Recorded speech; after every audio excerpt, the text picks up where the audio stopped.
હું ગુજરાત કોળી ઠાકોર સેના અધ્યક્ષ જયેશ ઠાકોર.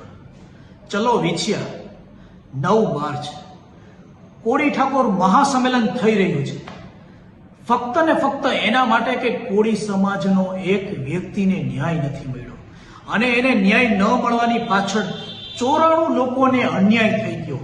એ ન્યાય લેવા ગયા એમાં 94 લોકો ઉપર ખોટી રીતે અન્યાય કરવામાં આવ્યો છે. તો ન્યાય લેવા માટે કોળી ઠાકોર સમાજે આજે નહીં જાગે તો જ્યારે તમારી ઉપર વીતશે ત્યારે જાગશો. તો તમે આજે જાગો અને એ પરિવારને ન્યાય દેવડાવો. જે 94 પરિવાર ઉપર જે લોકો નિર્દોષ છે એ લોકો ઉપર ખોટી રીતે કલમો દાખલ કરવામાં આવી છે. તો 9 માર્ચ આજ સમાજના આગેવાનો નથી જાગ્યા તો સમાજે જાગવું જોઈએ. કોળી ઠાકોર સમાજ એક થઈ વિછિયા 9 માર્ચે ભેગો થશે. આ વિડીયો એ લોકોને શેર કરો કે જે લોકો કોળી ઠાકોર સમાજમાં છે અને કાલ સવારે તમારો પણ વારો આવશે ત્યારે આ તંત્ર તમારી ઉપર ધ્યાન નહીં દે. એના કરતા આજે જાગો અને કોળી ઠાકોર સમાજની તાકાત દેખાડો. 9 માર્ચ વિછિયા હું પણ આવું છું, તમે પણ આવો.